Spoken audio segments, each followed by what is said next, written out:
All right, because that I don't know how to do. I am the. Nope, can't redo that one. I am the. I am the Ayatollah of Book It Rolla.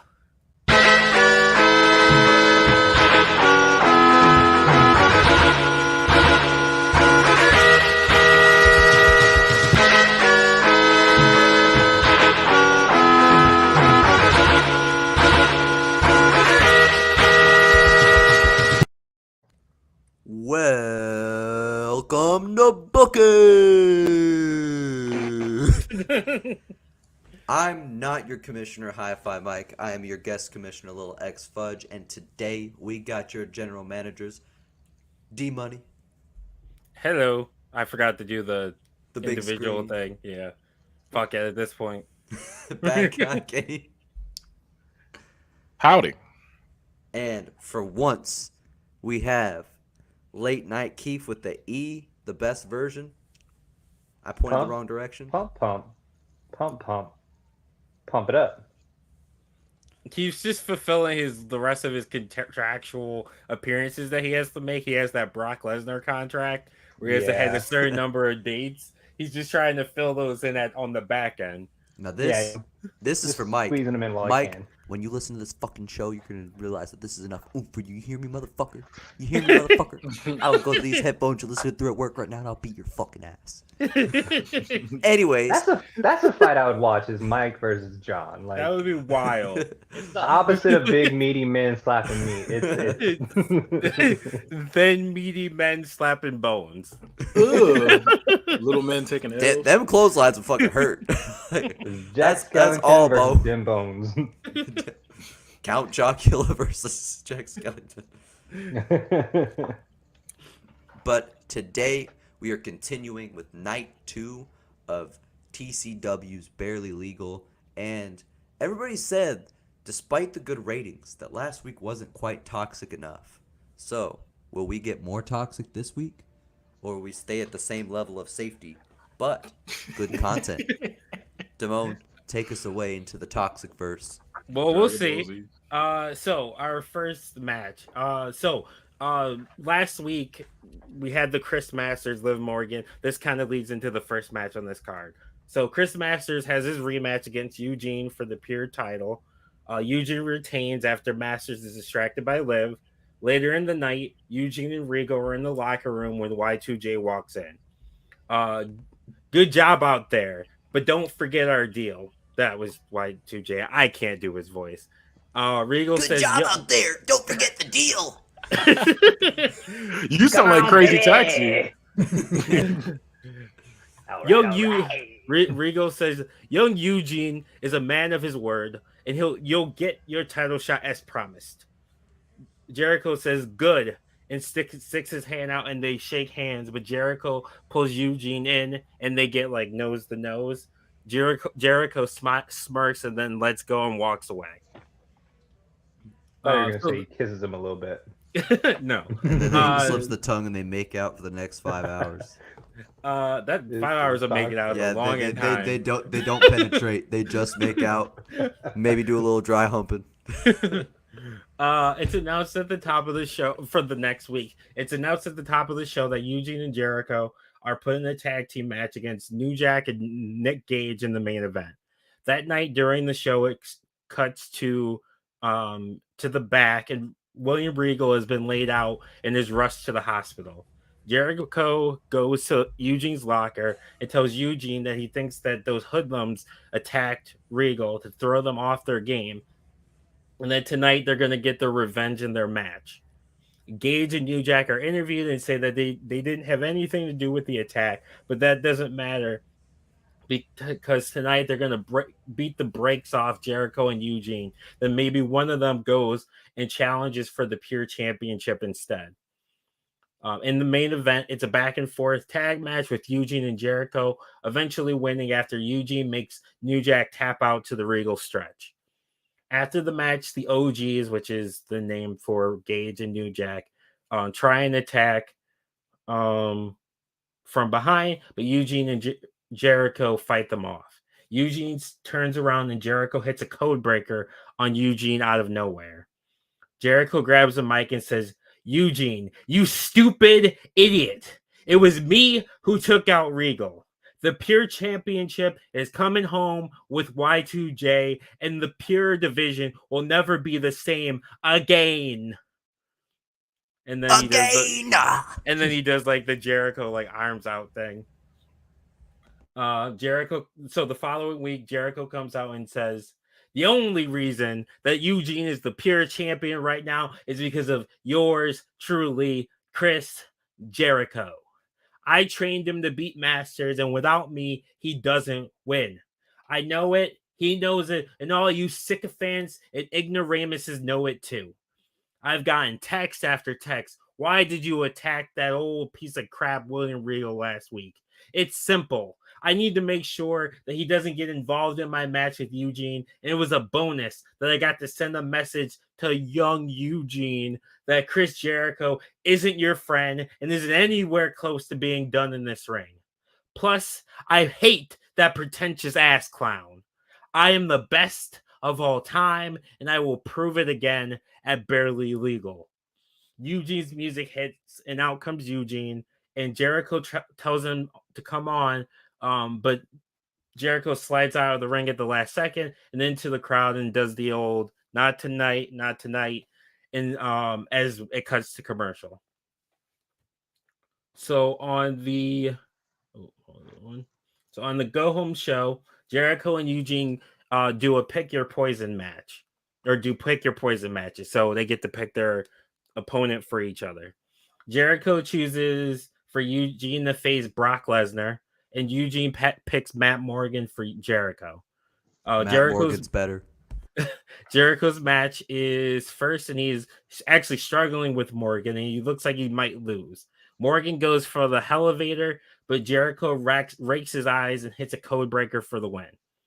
Later, Eugene has a back and forth contest with Brock. Brock goes for the F5, but Eugene counters and manages to lock in the Regal stretch. And it looks like he's going to win, but when Jericho comes from the back, slides in the ring and attacks Eugene. The referee calls for the disqualification. Eugene tries to fight him off, but Brock gets up and helps Jericho begin to beat down Eugene. He then hits an F5 into a code breaker from Jericho. So like hits the F5 and Jericho comes down and hits a code breaker. Then Jericho locks in the walls of Jericho and Eugene, who is out cold. Jericho grabs the Pure Championship and holds it over his head. So to the match, the Elevator is a goated finisher name. It is. It's actually a really good finisher too. It's just hard to do on bigger people. Yeah, that's a top 10 finisher name. So it's when he like does like puts them in the position like a delayed vertical, and then like brings them down into a like almost a rock bottom, into a rock bottom. Yeah. So it's like a opposite of an End of Days. Yeah, I guess kind of. Yeah, it is basically the opposite of End of Days. Yeah. Huh. Yeah, it starts with the vertical suplex, but yeah, it actually was a really sick move. So Jericho was out first wearing black leather pants, and he sings Judas as the rest of Fozzy plays on the stage as he makes his way down to the ring. Eugene comes out wearing black and red pants with a black bomber jacket. He stops in the middle of the walkway, points toward the back, and William Regal comes out and joins commentary. And Jericho's like pissed because he thought he got rid of Regal. So the two lock up, and Eugene forces Jericho into the corner and makes a clean break. They lock up again, and Jericho manages to force Eugene into the corner and starts to make a clean break, but then pokes Eugene's eyes. The ref admonishes Jericho. Jericho hits a spinning heel kick and goes for a pin, but Eugene powers out at one. Jericho hit the scoop slam, then puts his foot on Eugene's chest and flexes. Eugene kicks out, so he like puts his foot on his chest and flexes, like a cocky ass pin. Jericho hits a backhand chop in the corner and goes for a splash, but Eugene moves out of the way, and Jericho hits his chest on the turnbuckle. Then Eugene hits a German suplex. Eugene hits a swinging neck breaker, followed by a running splash for a pin. Jericho kicks out at two. Eugene hits a butterfly suplex and then tries to lock in the Regal stretch, but Jericho manages to get to the bottom rope to force a rope break. Jericho is down to 2 rope breaks. Jericho rolls out of the ring. Eugene goes to the outside and goes after Jericho, but Jericho hits a drop toe hold. Jericho then throws Eugene into the steel steps and breaks the count. Jericho hits a running knee as Eugene is propped up on the steel steps. Jericho goes, Jericho then later on, Jericho climbs in the ring to break the count, waits for Eugene to stand back up and hits a tope suicida. Jericho hits a double underhook backbreaker, followed by the lion salt. Eugene barely kicks out. Jericho goes for the walls of Jericho, but Eugene manages the counter. Eugene hits an inverted atomic drop, then an airplane spin followed by a discus clothesline. Eugene goes for the pin. Jericho kicks out. Eugene goes for the Regalplex, but Jericho fights him off and hits a Judas effect. Jericho goes for the pin, but Eugene manages to get his foot on the bottom rope. Jericho starts to celebrate, but the ref tells him it's not over. Eugene is now down to 2 rope breaks. During the match, Regal's at commentary and says that these are 2 of his best students he's ever had, but that Jericho's ego has always been his problem, and he's hoping that tonight that'll be the same thing. Jericho locks in the walls of Jericho in the middle of the ring.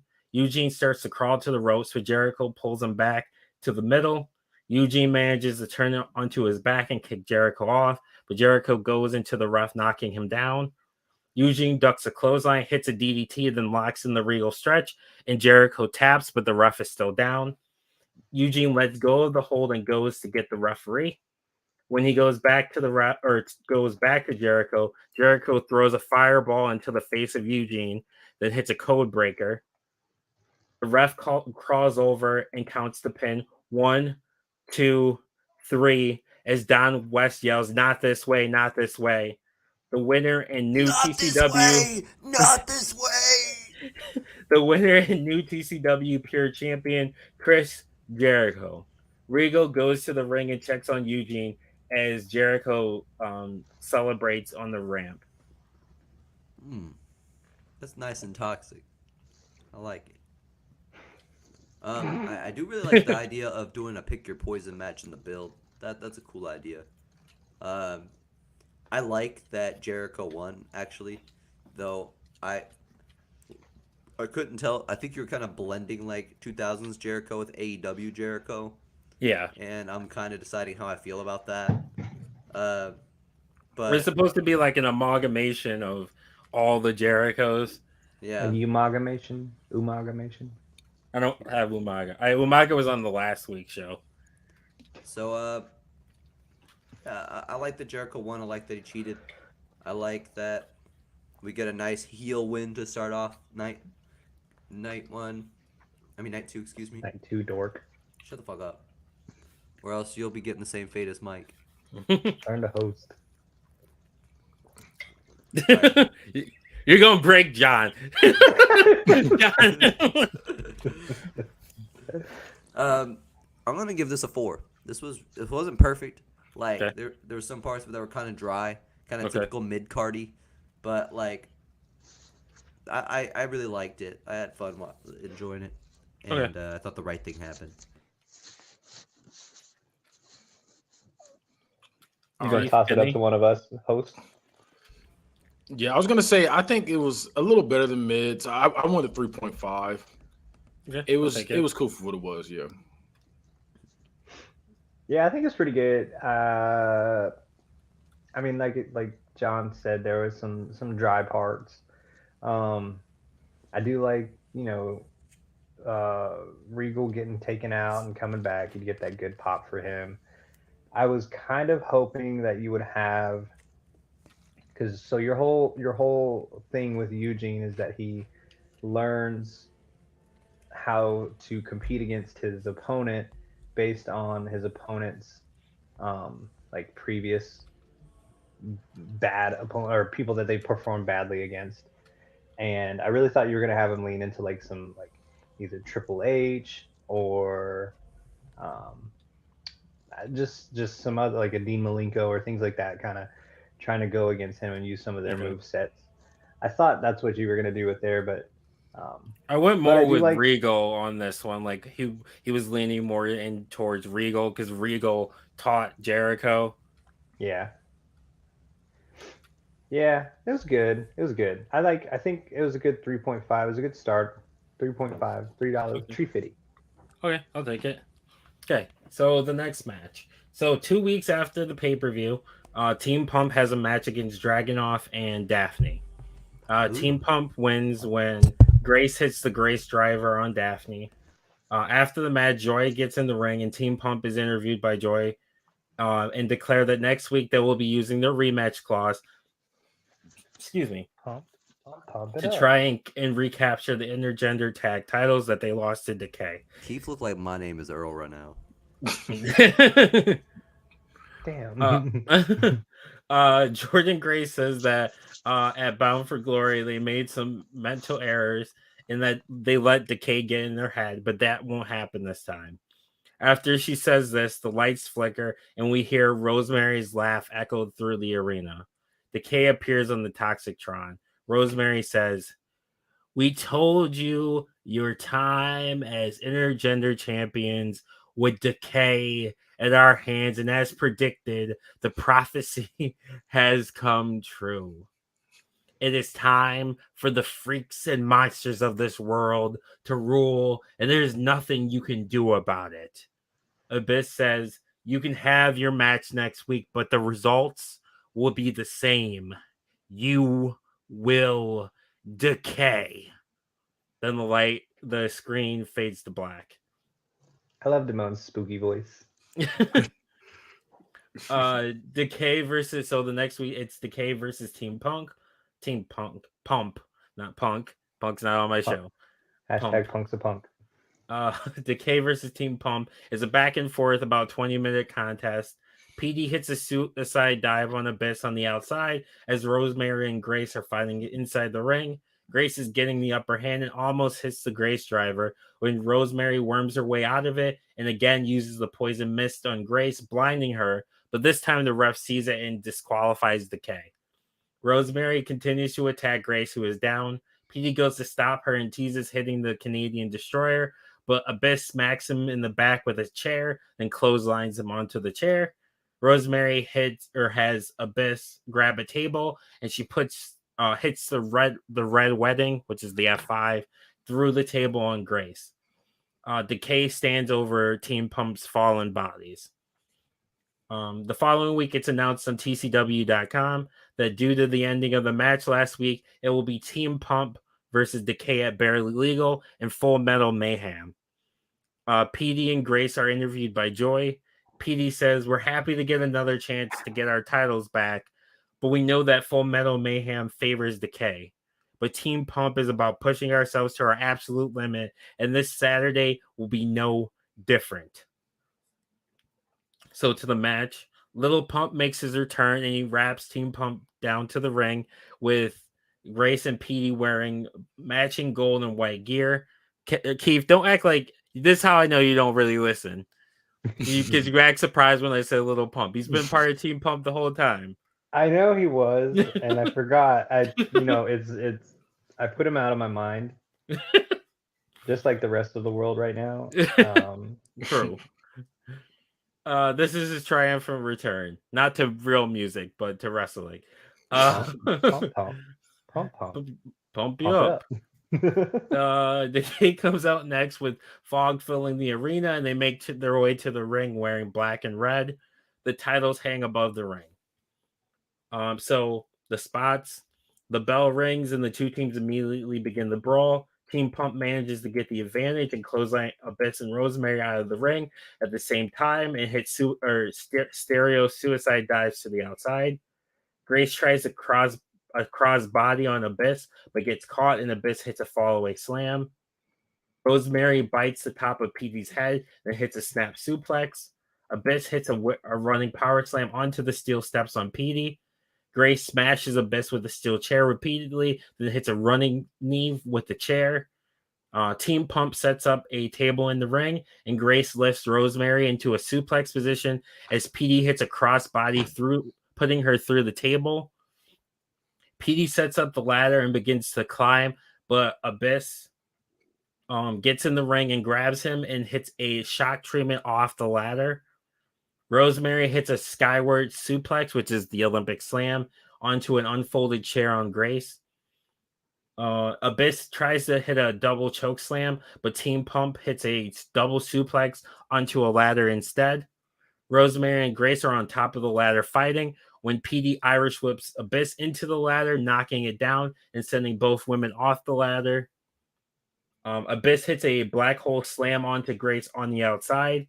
PD then runs the barricade and smacks Abyss in the head with a chair, busting him open. Rosemary comes out of nowhere and spears PD. Rosemary Irish whips Grace into the corner, then throws hard strikes, forcing her to sit in the corner. She then takes a chair, wedges it in the front of Grace's face. So, like, it's Grace, like, in the corner. The chair is wedged in front of her face. She goes to the other side of the ring and hits a coast-to-coast. Abyss grabs a bag from under the ring and goes into the ring with it. Abyss dumps it out, and it's a bag of tacks. Abyss tries to power slam PD into them, but PD counters, gut kicks Abyss, and hits a Canadian Destroyer onto the tacks. Grace and Rosemary make their way up opposite sides of the ladder and throw hard strikes back and forth. Rosemary appears to gain the advantage, but Grace fights back and smashes Rosemary's head against the top of the ladder repeatedly and pushes her off the ladder. Abyss goes to stop her, but PD takes the steel steps and rams them into Abyss's head, sending Abyss out of the ring. Grace goes up to grab the title, but then the lights go out for about a good 10-15 seconds. When the lights turn back on, PD is down and Crazy Steve is standing on the ladder with Grace. Steve smiles, then spits poison mist into Grace's face and throws her off the ladder.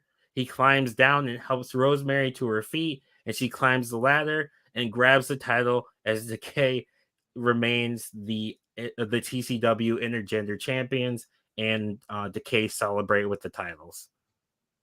Who is Crazy Steve? He's he's in actual Decay with Abyss and Rosemary. I'd much rather it be Jerry Trainer from Drake and Josh. What? Oh, The Crazy Steve character worked at the movie theater. Oh. That would have been much better.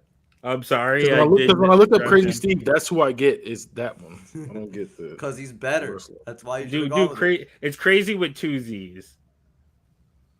yeah. Missed Dude, Crazy opportunity. Steve is fucking jacked. Crazy Steve. Okay. He doesn't look that jacked. Is he in WWE at one point? I think he signed as a backstage, a producer. But I don't know I that see he something ever from did anything. 2017 that he attended a tryout. He was in Maybe. He was in OVW for a little bit. Is what I'm seeing. Oh, Yeah, but he's the third. He's the TNA. He's the third member of Decay. Okay. I forgot he was. I'll go first.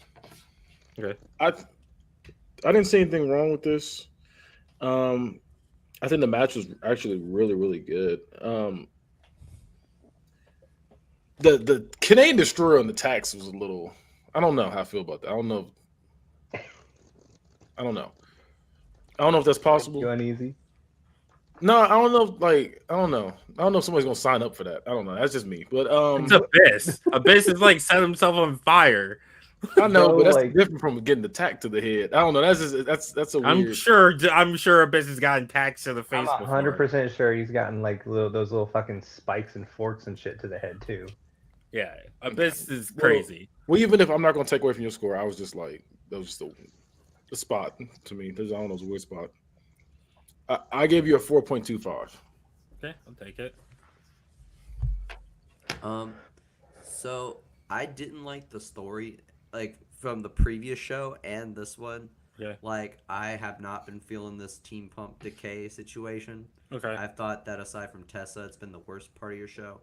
However, The match was a banger, like Kenny said, and that's gonna get you to a pretty decent score in and of itself because I would turn on this pay per view, say, "Damn, that build sucked," and then the match would come on, like, "Okay, it was worth it."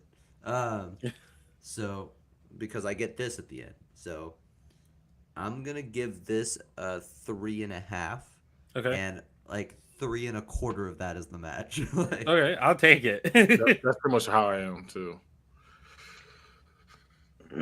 Yeah, I think the match would have been great. I like that you went with Decay as your winners. I feel like it's time for Team Pump to like split,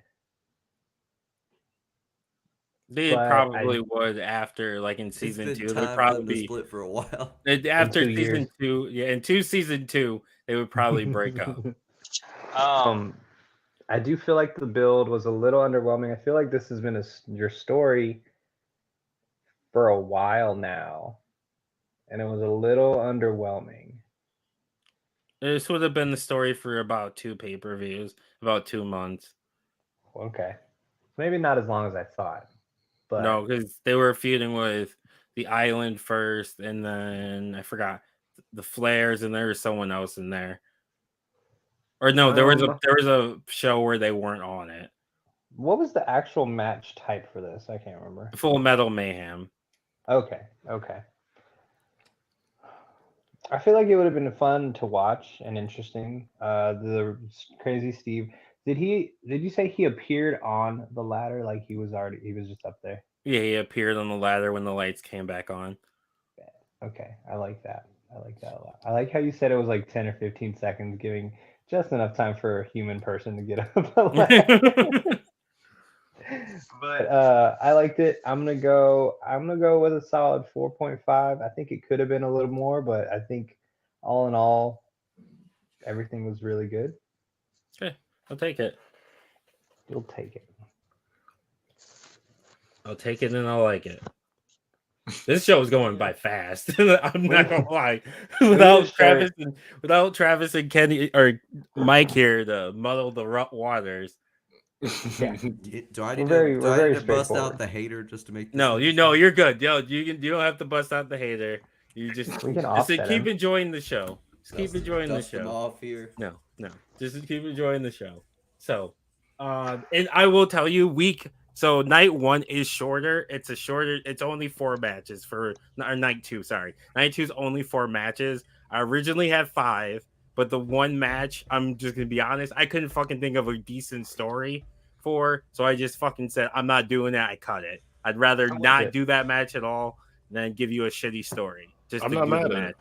It was Will Ospreay. It was Will Ospreay versus Rooster. Yeah, when I just you gave couldn't us think two of options, a, and that was the better option. And I was like, damn, this is gonna be a tough.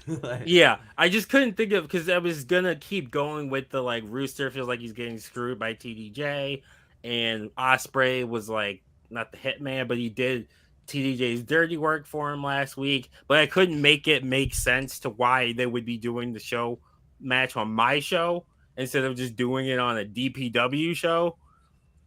So I'm like, and I wrote like I wrote like 3 different versions of a story, and every one of them I hated. So I just said, I'm not fucking doing this.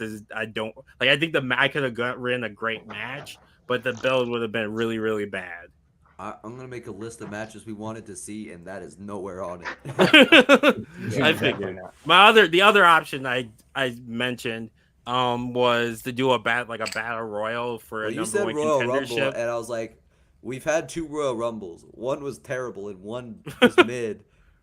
Yeah, and Royal Rumbles are kind of not going well this book. They're hard to write because you have to because you guys don't like it when if you just give the list of people who are in it. Yeah.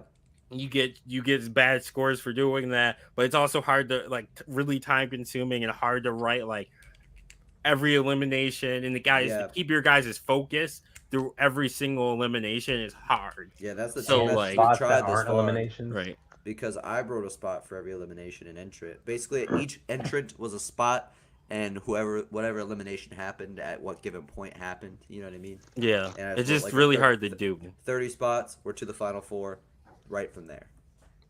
Right. And like before when I've done it, like when we did it for NSW, we did like we gave you everyone who was in it and then told you who was in the final four. You guys are like, yeah, that's great, but we wanted more. So Yeah. battle royals are hard to do too. So I just said I'm just gonna have it be a 4-match night too. So Well, you better make this some good shit. So in the co-main event, we have I'll just tell you what the match is on this one. It's Kurt Angle versus Matt Riddle for the TCW World Heavyweight Championship. So I'm kind of spoiling World one of the title, surprises. not in the main event. No. So after after beating Carlito at the pay-per-view, Matt Riddle is without an opponent for Barely Legal. Matt says that he wants to be a fighting champion, and you can't have the champion not be on the biggest show of the year. So he's issuing an open challenge for an opponent for the pay-per-view. Like he says that at like a backstage interview. So later on in the night, Riddle comes out to the ring and says, "Damn, it feels good to be the champion, but we got some serious business to attend to. Who will I face at Barely Legal?"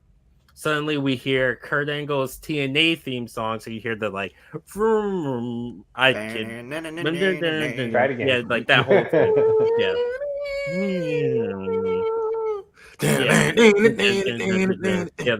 Yeah, that fire ass song. Yeah, that was Song is fire. Theme song. But You Kurt suck. doesn't come out from Almost from did Jeff Jarrett's, and I was like, "Wait, we stop." yeah, them TNA theme songs. Some of them were really good, and then there was the RVD one. Where it's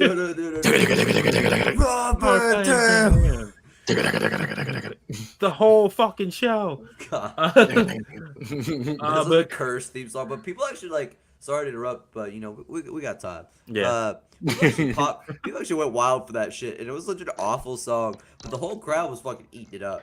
I mean, but it Yeah. didn't matter about the song. It was just the fact that Rob Van Dam was here. That's all it was. Yeah. Yeah, there was Rob Van Dam and like everybody loves crowd participation. Yeah. Like I just think that's why like Judas, like if you actually listen to Judas, is not a great song. I agree. But with the audience, I'm not gonna do that.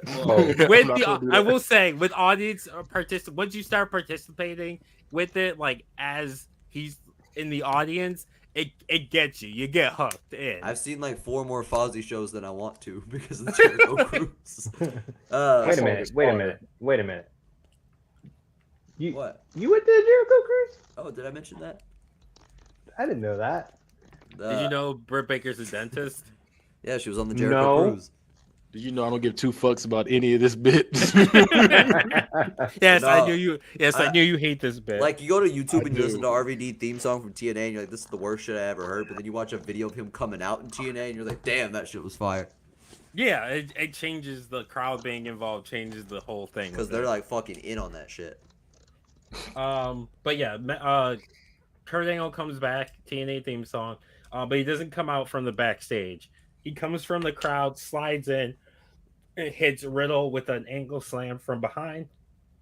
Grabs the title and grabs a mic and says, "I accept," and holds the title over his head. So the following week, Kurt comes out and says that he's been waiting for the perfect opportunity to get his revenge against Riddle after Kurt picked the fired case after Feaster fired. Matt Riddle humiliated me, and all of you cheered him on. But you won't be cheering or laughing or singing when I break his ankle in half at Barely Legal. Oh, it's true. It's damn true. Riddle comes out and says, "Bro, you need to chill." And I have something we could use to help you calm down a little. Kurt says, "I'm not your bro. I'm completely focused on destroying you and taking what was rightfully mine in the first place. You didn't deserve that briefcase, and you sure as heck don't deserve to be a world champion. You're a joke, Matt. These people don't respect you, and you can smoke yourself into oblivion and be the cool guy, but they will never see you as a real world champion." Matt says he's no Olympic gold medalist, but I'm not going to back down from you or anybody else. I'm the world champion for a reason, and I plan on keeping it that way, bro. The two, so they're in the ring together and they're like face to face. As Riddle holds the title up, and it cuts to commercial. The next week, David Arquette announces that tonight it will be Kurt Angle and Matt Riddle versus Braun Breaker and Rick Steiner. Kurt is in his locker room when Riddle walks in and says, "Hey, bro, I know that you don't like me. We have the match at the pay-per-view, but tonight I have your back." And he extends his hand. Kurt says, "I told you last week I'm not your bro, but you're right. I don't like you, and I don't need anyone, especially you, to have my back. So stay out of my way, bro, or you might not make it to Barely Legal." That night they have the tag team match with Kurt starting, and initially he refuses to tag Riddle in. Eventually he does by slapping him hard in the chest. Later, Riddle returns the favor and he does the same thing. So like when they're tagging each other, they're like hitting each other. It's pretty much. Eventually he does by smacking him hard in the chest. Later, Riddle returns the favor. Kurt gets in the ring and they start to bicker, but then both of them get clotheslined by Rick. The match ends when Riddle pushes Kurt, who's the legal man, out of the way of a spear by Braun. Kurt then from behind hits an angle slam on Braun and locks in the ankle lock with the grapevine and forces Braun to tap. After the match, Riddle gets up and he extends his hand to Kurt, who slaps his hand away and walks to the back. So on the Go Home show, there's a contract signing for Kurt and Riddle. Kurt comes out first, followed by Riddle. Kurt signs the contract and says that he can't wait to snap Riddle's ankle in half. "I had to sit there and watch you cash in the Feast or Fire briefcase, win the title that I should have won." He then aggressively slides the contract across the table to Riddle. Riddle signs and says, "Bro, you chose to switch briefcases with me, so the only person you have to blame is yourself. It's not my fault you made a bad decision, but you should be used to making bad decisions, Kurt." Kurt stands up and says, "You're gonna make fun of my drug addiction. Perk. You're gonna make fun of my drug addiction." Oh, he gonna pay for and that. then you goddamn pothead, and then he flips the table and the two start brawling. So you're gonna make fun of me for taking perks? Well, you enjoy the legal substances in 37 out of 50 states. They're in a state that is not legal. Kurt goes for the angle slam, but Riddle counters and hits Wait, a where's brother. this at? This is in Oklahoma City still? No, the build up win of Ben. Oh, I would say. Yeah. 'Cause we got that. You just have to easily get a card here. But Riddle counters and hits the bro to sleep, then stands on the middle rope and celebrates as Kurt is laid out, and it goes to a commercial. So the match itself.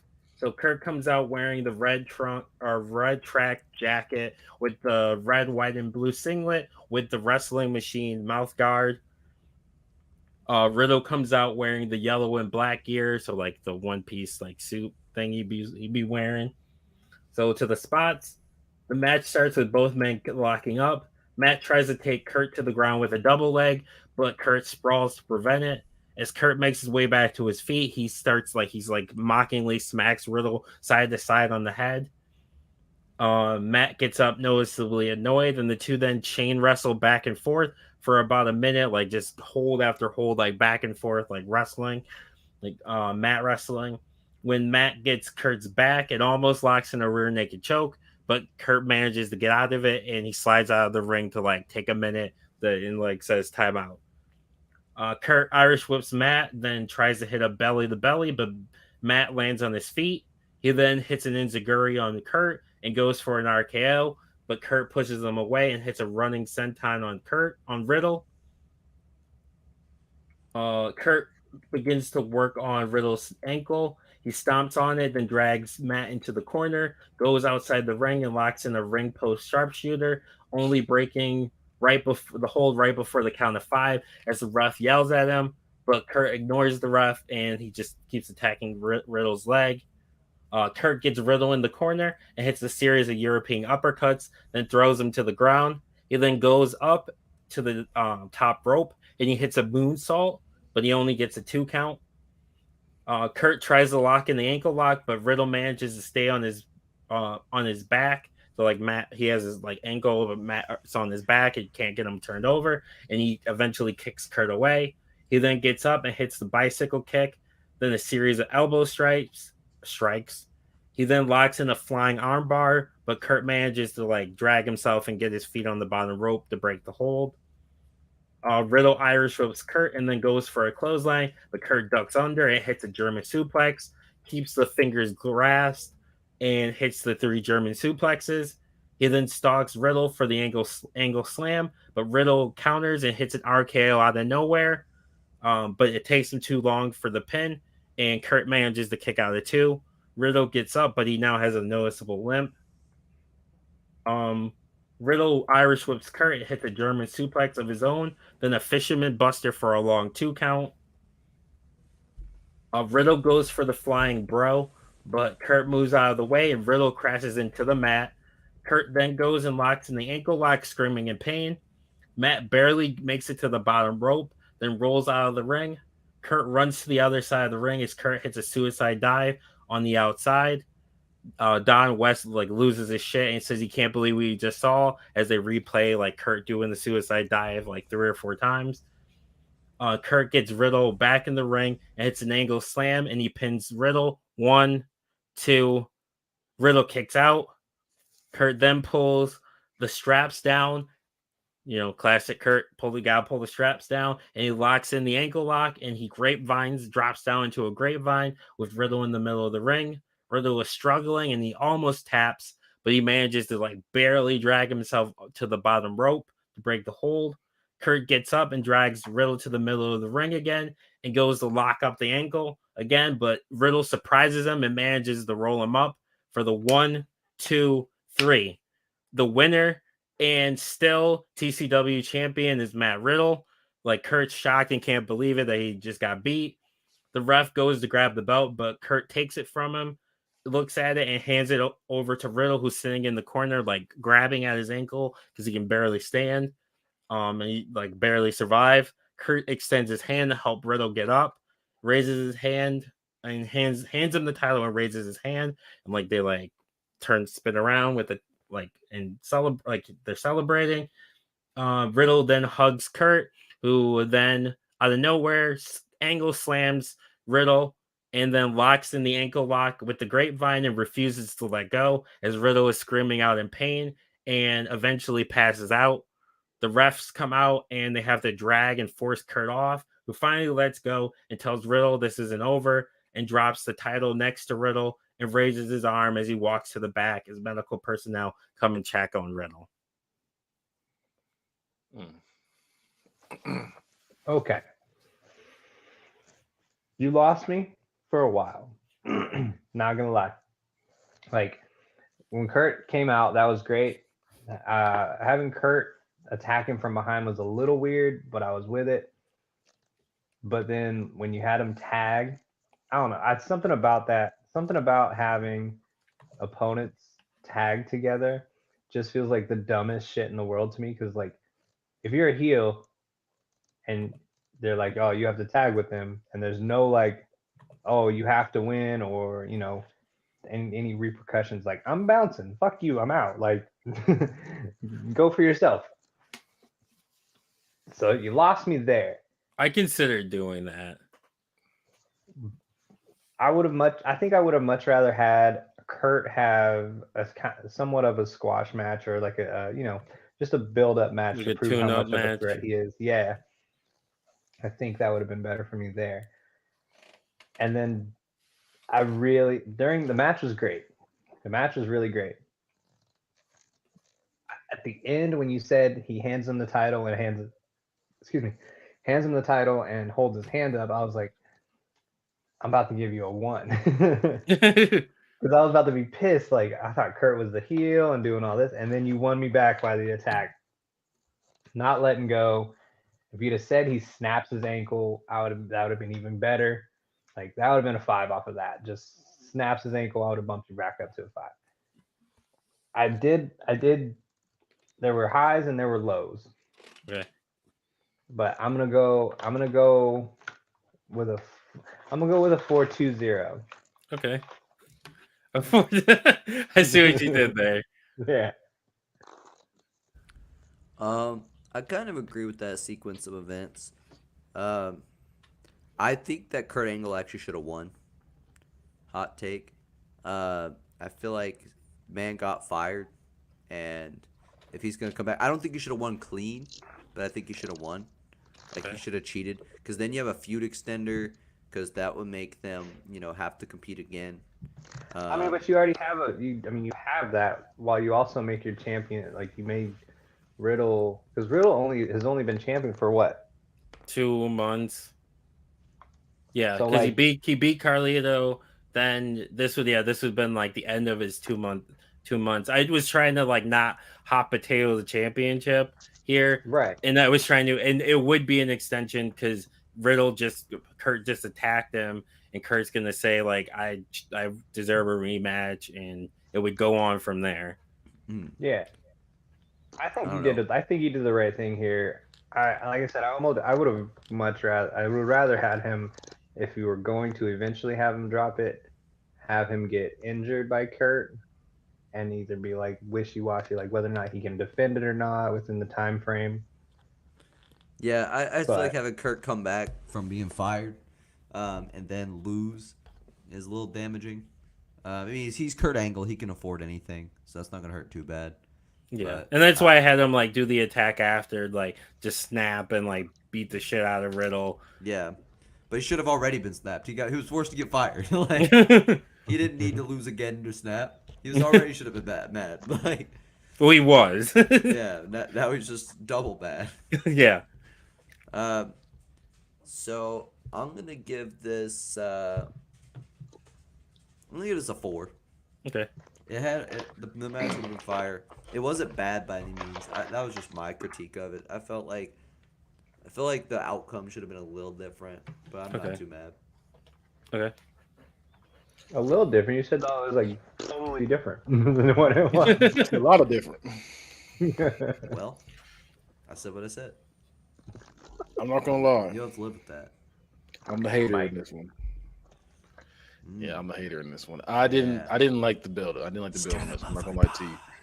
Okay. I like the match was fire. I'll give you the match was fire, but I didn't like the build, and I didn't like that build. I didn't like the end either. I don't. He didn't like the ending either. Ugh. Yeah, don't do that. I don't like that. I wasn't feeling it. I wasn't feeling the end because it's one of those storylines where realistically it shouldn't make sense for him to hug him in an embrace like that. Like hold him in an embrace was like, okay, like no, this isn't that kind Unless of they're storyline. gonna make out for 4 hours, maybe do a little dry humping, but don't penetrate. You should have stopped this. Yeah, I don't know. It's a weird storyline, and I just feel like I said, that ending is just kind of like, okay, why would you? It's like it almost seems like it was on the verge of becoming a blood feud, and then he's like, "Give me a hug." It's like all of a sudden turned to Drake and Josh, like, "Hug me, brother." Like it's weird. Yeah, so I didn't like that, and so I ended up giving you a 2.5. I was the hater on this one, but another thing too, I noticed this too. You said something. You messed up. You ain't a real Kurt Angle fan like I am. You messed up. You said he pulled the straps down and did the ankle lock. That's not what he does. He pulls the straps down, does the ankle slam, then pulls them back up for the ankle lock. So just letting you know. What? Yeah, when he pulls the straps down, that's for the ankle slam, and then he pulls them back up when he does the ankle lock. No, I had to go bro. back and watch because I don't feel Nah, like bro. right. He's not pulling back up. He I pulls feel him like back up that's to pull them back down. That No, might have he been pulls like, him down for the ankle slam. That might have been a sometimes thing. I don't feel like that's a law. I'm just saying. Nah, bro, I'm he just pulls saying, him down. He I pulls didn't him take down any. for I the didn't take any ankle points lock. for it. We must go to the I'm lab. just saying. We And have to the go to the lab. embrace- We'll find out. In the embrace thing was more like he finally got like Kurt's respect, or at least he thought he finally got Kurt's respect by like beating him, and then Kurt's pretty much like, "Nah, I still fucking hate you." But I'm this gonna isn't a snap your storyline. ankle." We This should isn't a settle the storyline dispute where- by making where it's- an AI watch 1,000 Kurt Angle matches and see if he does that.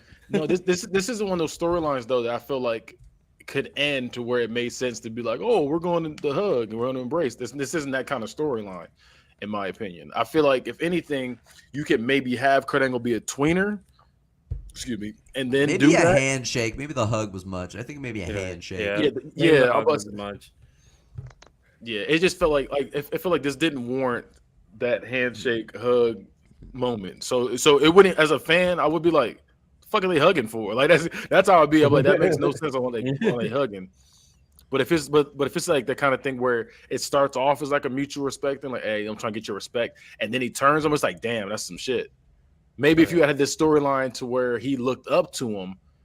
And then maybe he turned on, it's like, damn, like this is kind of like a teacher versus student kind of thing, or maybe it's like, oh, my hero isn't really a hero kind of thing. You can kind of do that with that storyline if you did that route to make this ending make sense. But this is like, I don't fuck with you. He's like, I don't fuck with you. And all of a sudden he's like, hug. I was like, whoa, I don't know. It's kind of weird. I get. You attacked him from behind and shit, and like, like you jumped me.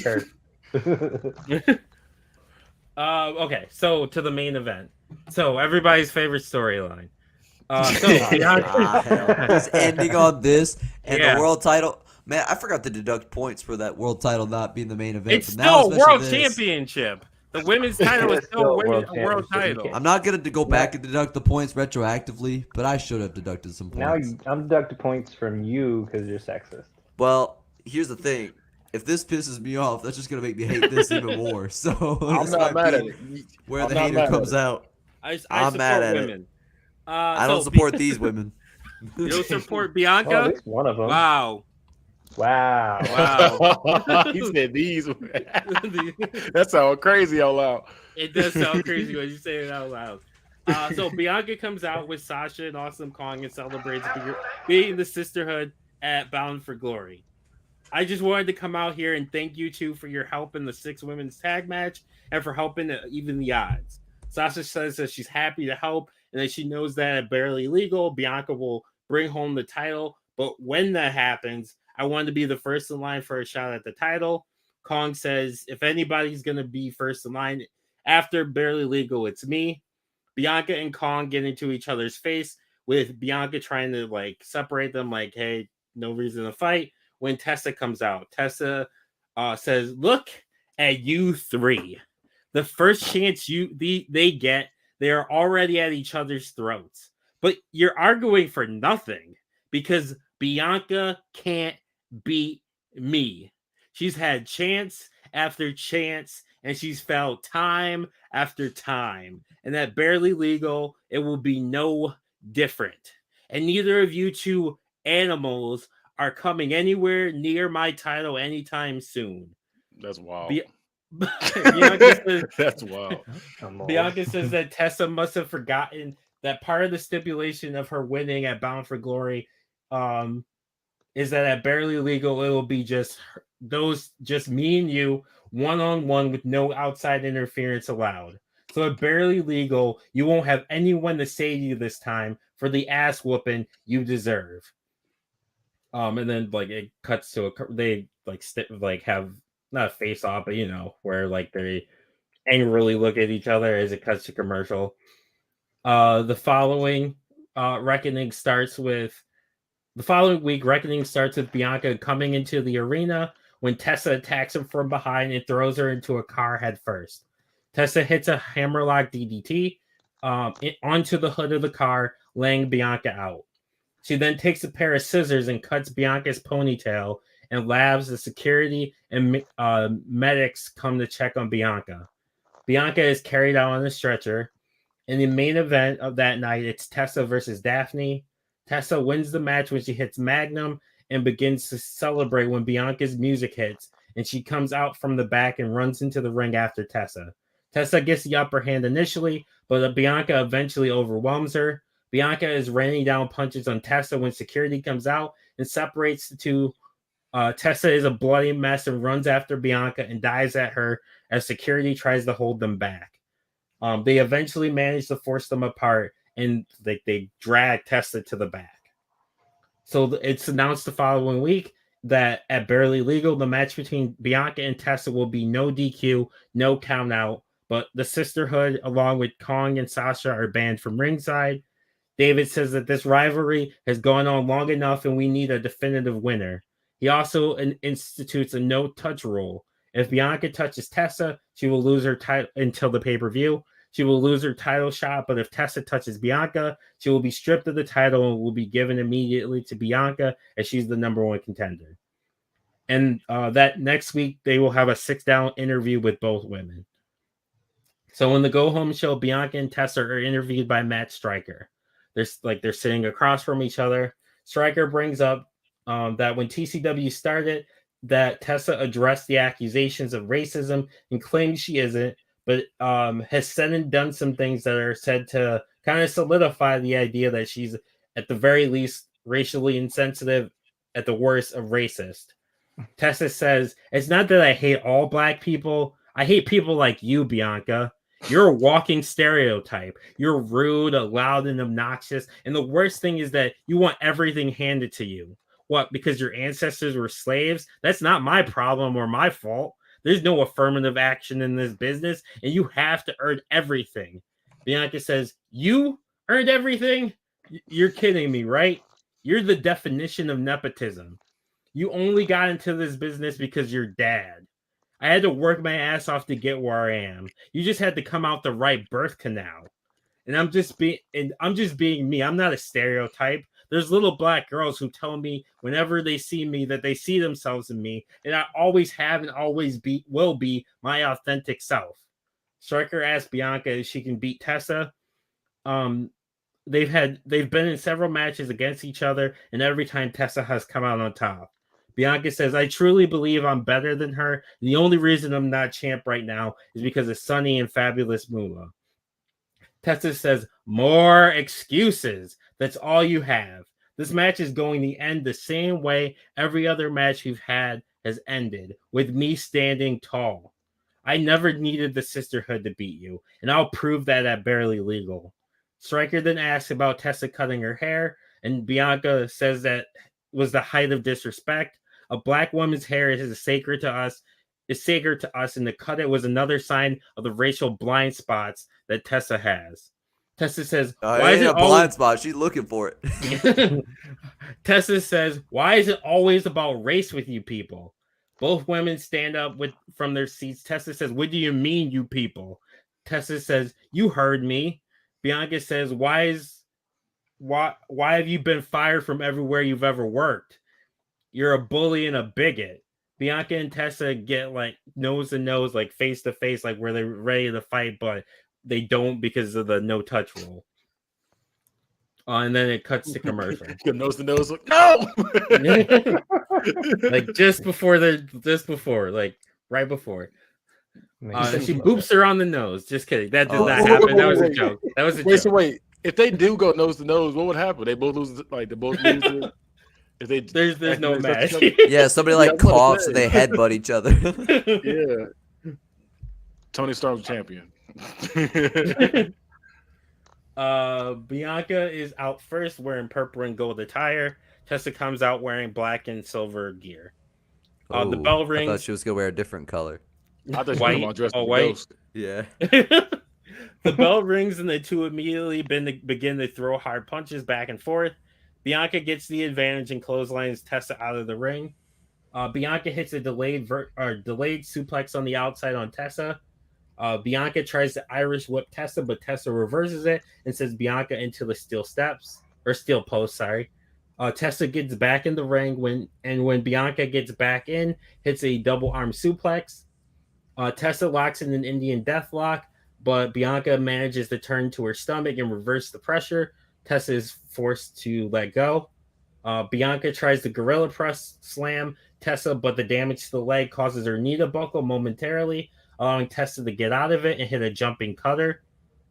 Tessa continues to go after Bianca, dragging her to the corner, then sliding out of the ring and smashing Bianca's knee repeatedly into the post as Bianca cries out in pain.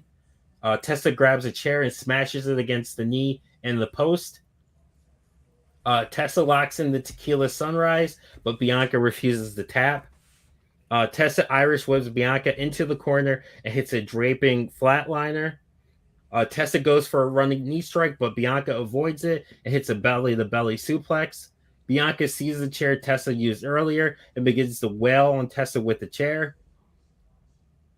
Bianca is limping and smacks like her leg to try and get the feeling back in it. She Irish whips Tessa and goes for a clothesline, but Tessa ducks under and hits a jumping DDT. Both women are down and start to make their way to the feet at the same time, throwing punches back and forth. Bianca gets the upper hand and headbutts Tessa hard, then hits a power slam for a 2 count. Bianca goes to the top rope. Tessa gets up and the two throw punches back and forth, but Bianca pushes her to the mat and then hits a 450 splash, but only gets a long 2 count. Tessa rolls outside the ring as she makes her way to her feet. Bianca tries to spear Tessa, but Tessa moves out of the way at the last second, sending Bianca crashing through the barricade. Tessa grabs Bianca and hits a snap suplex on the outside. She exposes the floor on the outside and goes for the buzzsaw, which is the hammerlock DDT. But Bianca manages to avoid it and sends her back first into the apron, then throws her over the announce table into Vampiro's lap. Bianca clears the announce table and then hits a power bomb through the announce table. Bianca gets Tessa back into the ring, but it's only Tessa manages to kick out. She tries to go for the KOD, but Tessa gets out of it and chop blocks her. Tessa goes to the top rope and she hits Magnum, which is the diving double knee face buster, which is so pretty much like a diving code breaker, and goes for the pin. 1, 2, but Bianca kicks out. Tessa goes to the outside, looks under the ring and finds a table. She sets the table up in the corner, but takes too long when she turns around. She gets speared through the table. Bianca goes for the cover, but Tessa kicks out. Bianca goes for the KOD, but Tessa holds on to the ropes to stop her from hitting it. When Bianca lets go, Tessa hits her with a hard elbow to the side of the head, then gut kicks her and hits the buzzsaw. Bianca manages to kick out, much to Tessa's surprise. So like she has a shock face that she kicked out. Tessa argues with the ref saying it was 3, it was 3. Tessa goes back to the top rope and goes for Magnum again, but Bianca manages to get to her feet and onto the turnbuckle with her. They fight for position, but Tessa gets the advantage and pushes Bianca down and goes for the diving senton. But Bianca gets her knees up, but hurts herself in the process as well. Both struggle to get to their feet. Tessa gets gut kicks her and goes for the buzzsaw again, this time onto an open chair. But this time Bianca fights her off and gets Tessa up and hits the KOD through the chair. Bianca goes for the cover, but Tessa just manages to kick out.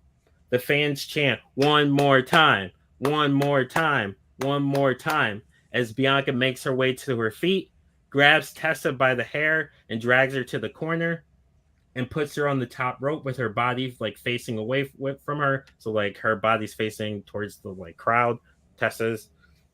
She goes up, gets her up on her shoulder, gets to the top rope and hits a super KOD off the top rope for the 1, 2, 3.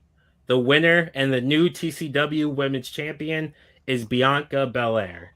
Confetti rains down as Bianca celebrates with the title, and that's the end of it. Cuts to black.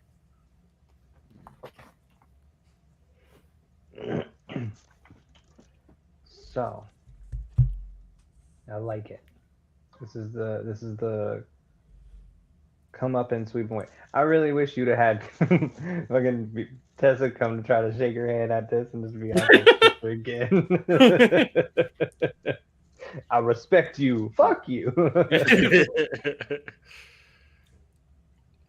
I have to say, Bianca might be the quintessential babyface of Bucketverse because she's been in part of 3 of the biggest storylines and biggest moments of every show. She's in real life and in Bucketverse pushing to be the women's GOAT. She's climbing Quickly. quickly. I don't really have a number yet. I did like most of the build. I mean, this has been your main story Unfortunately. throughout throughout. And this is over the span. How long has this been like in your It would have TCW been about work? 6 months. About 6 months. Yeah. I don't know. One of you guys go first. I'm not settled I'll yet. go next. I'll give it. I'll say I'm gonna be pretty generous to this. Like I have not liked this storyline since day one. That's true.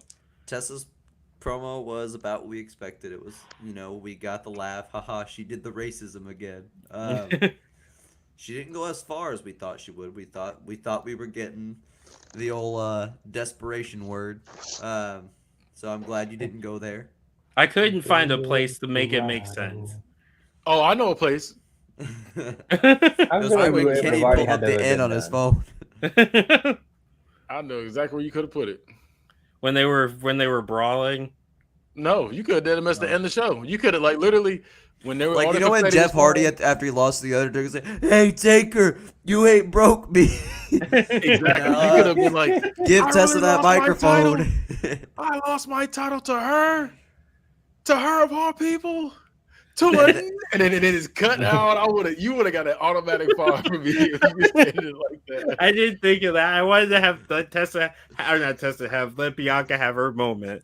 That would have been wild. She would have still had it, but on the way out of the door, you could have just had her on the ground with the microphone. Like, really? I lost to her. It's gonna come out as a post like after the show. That might have gotten an audacity coin from me.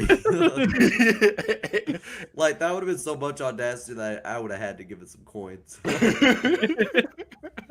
I thought that you weren't gonna I go was there, waiting on it. but like I thought I don't know. I was pretty sure you weren't, but I thought there was an off chance. You know, they had Brock Lesnar after SummerSlam have that like afterwards, and he says bye to the crowd and whatever.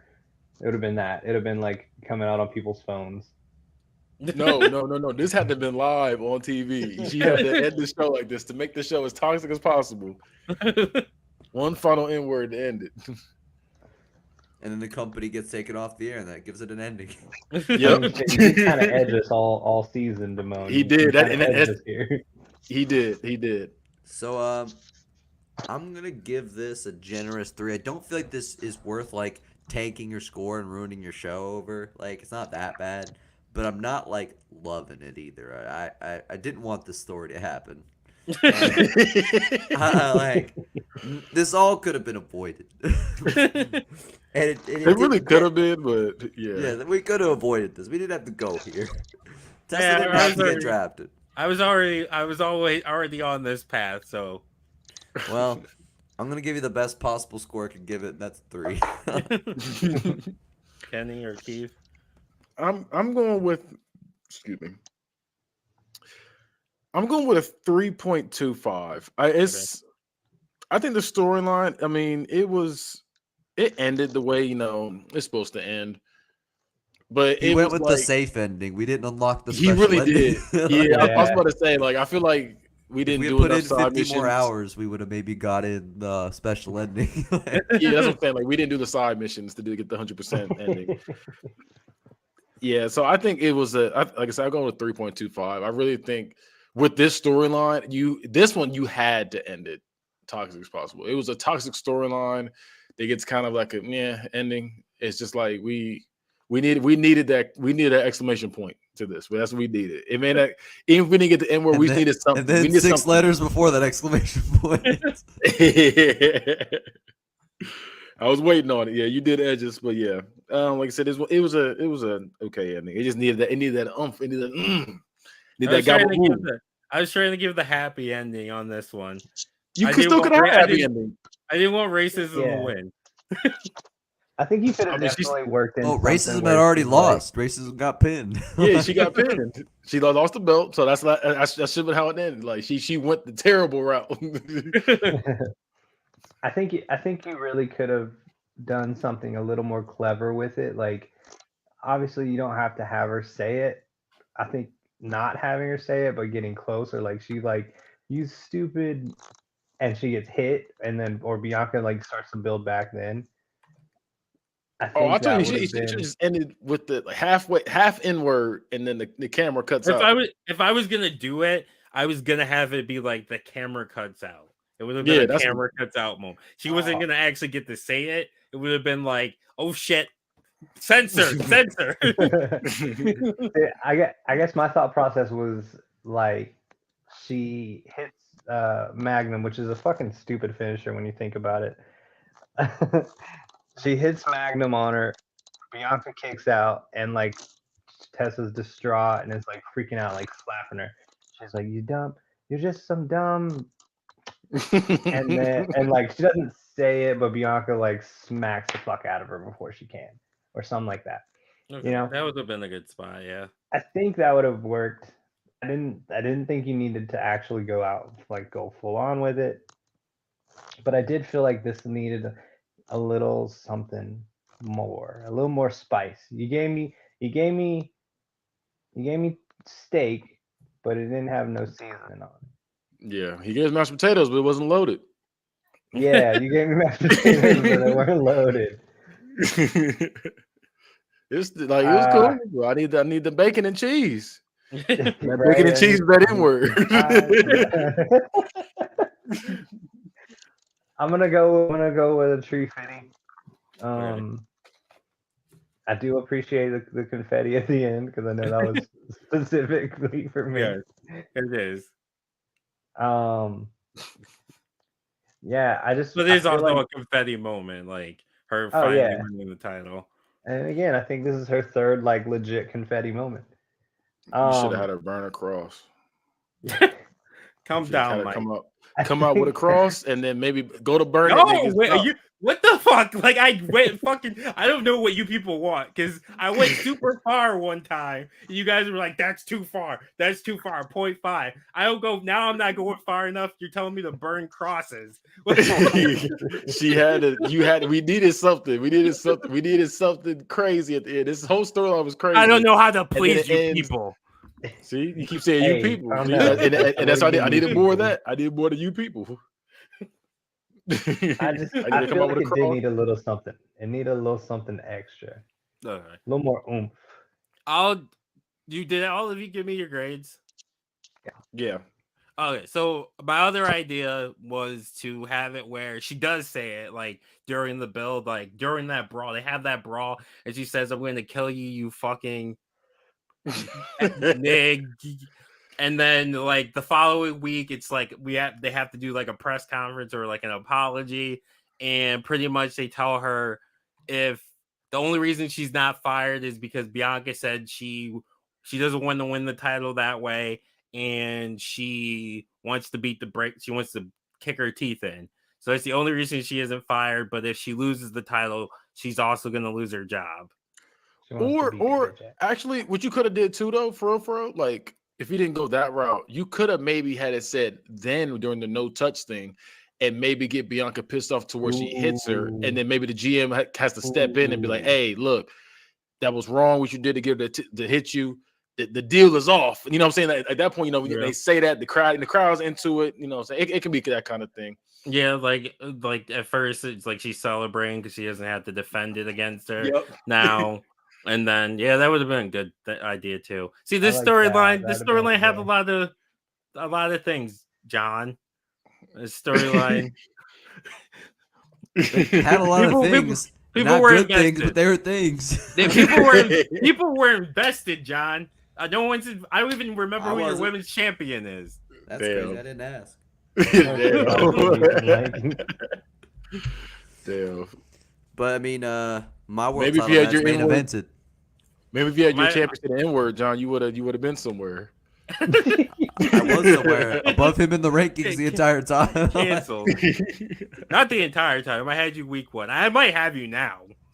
You very well might, and you earned that. Not this match, but you earned it the other 7 other ones. Like, I mean, this match did better. But that was. Hey, that my was- last women's match averaged better than this one. My rebuild worked.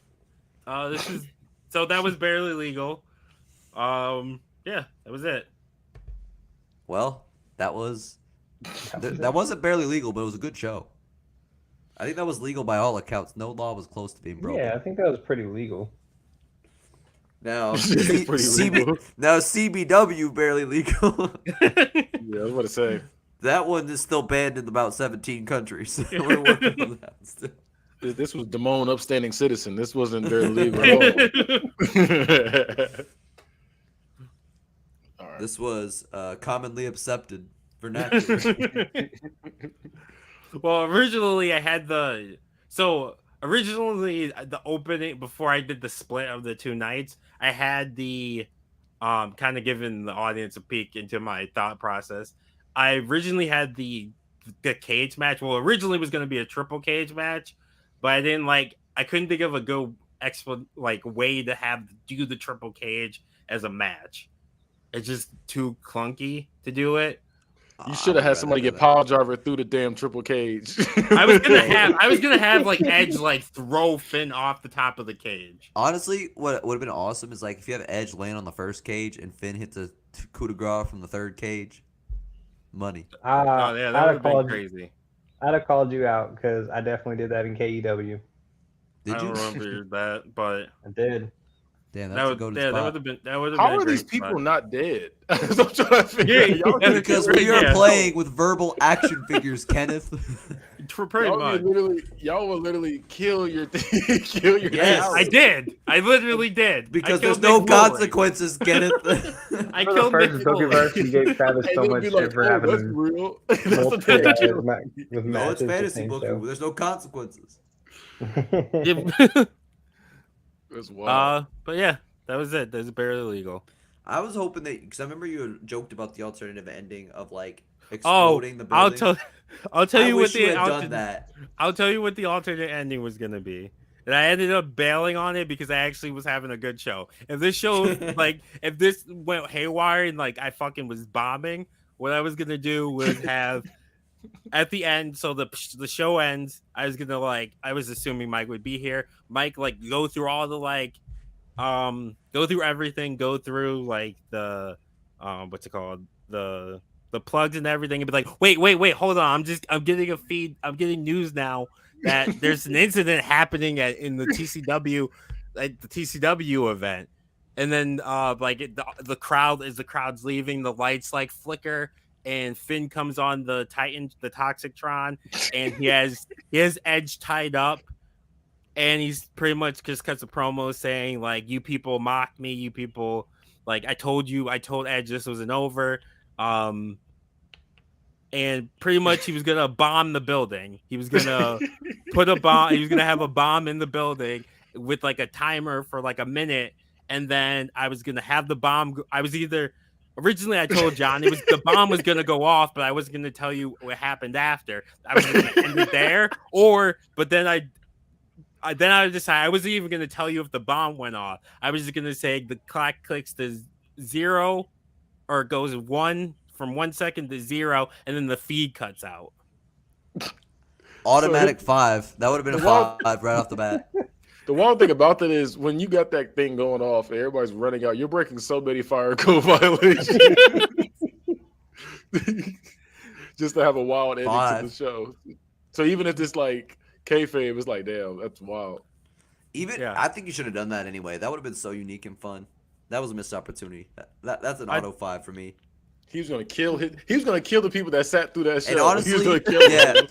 That's wild. Because I did bomb my last show. I wish I had just after that ladder match had MJF come on. It's like, you all saw me lose the pay-per-view last night, so I'm now dropping a nuke on the building. like a whole fucking tactical nuke. It was funny, John. It was in Oklahoma City, so John would have been in the building. John's in it every show. I wouldn't have moved. that I would have guy- just held up my sign that says $5 while I get fucking bombed. John is that guy that sat in the front row of every show. Like he always was that guy at WWE that sat in the front row of every fucking show. That was Red John. Hat. It was the The guy with long-haired the guy with green all the Dolph signs. That's me. Yeah, The guy with the green shirt. Nikki noticed that too. She was like, "That guy's at every fucking show." in every fucking show. Yeah, there's like Red Hat guy. There's How do you get there's all a that bunch money? of different guys. I think they're like just already rich, and they wrestling fans who are rich, and they just go to every show because they can afford God. it. God, I wish that Why were me. wasn't I born filthy fucking rich? I don't know, man. I don't know. Bullshit. But if you want to help make us rich, you can go to t13media.com and buy some merch. Masterful plug. That was beautiful. Speaking of plugs, Hey, You got the ass. You not got to us. do Oh. it. Oh, I gotta do it. Kenny. Speaking. You start like with to you. do it yourself. All right. If you want I to thought, see, I thought that was an organic loving. I No. thought you were throwing it out. Yeah. if you want to see some wild stuff, go to the Bad Guys Spoken podcast on YouTube. And it's a pretty decent show. We'll say so myself. Go ahead, check it out. And if you want to That's see more me, toxic than this show. oh, it's very toxic. And if you want to get in contact, interact with me in any kind of way, or just like just read the stuff I'll be saying, go to Bad Guys Spoken on all social medias. And I have a new show out, should be dropping here soon, called Hood Movie Reviews, where we review every hood movie. And we got one episode down. We're gonna put that one out here soon. Like I wait to get out of Facebook jail so I can be able to promote it like I want to. And then Because he's toxic. Facebook jail again. Jail more than I do in Monopoly. He's in jail more than a Grand Theft Auto character. Damn it. If you want to go witness some hate and ass behavior, which you didn't really see much of these last couple weeks, but I normally do a lot of, then you could go to @LilXFudge on Twitter, where I be hating all the time. You can follow me on.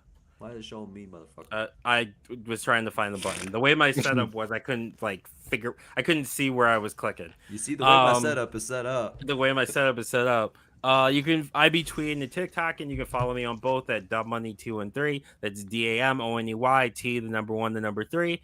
Also, you can follow the T13 Media Twitter, or not Twitter, the TikTok at T13. So it's T, the number 1, the number 3, or 3, not the number 3. 3 spelled out. Sorry, T13 spelled out. Fucking up. Also, if you are a listener and a lover of T13, Debatable, our other show that we do on Mondays and gets released on Thursdays, which you should check out. Past episodes. That show is going to be ending in its current format within the next couple weeks, and is going to be replaced by Not a Real Court, which will give details and everything out when that's going to start getting released.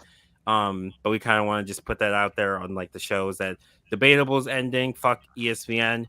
We're Team Fox Sports. So Is that why y'all didn't ride for Skip and Shannon 2 weeks ago? Skip and Shannon are Fox Sports. Yeah, Fuck y'all yeah. didn't ride for him on my show. No, I ride for him. Yeah. So Debatable's ending, but it's gonna be replaced by another show, similar format, but not exactly the same. But we'll give you guys more details as we get closer to that debut.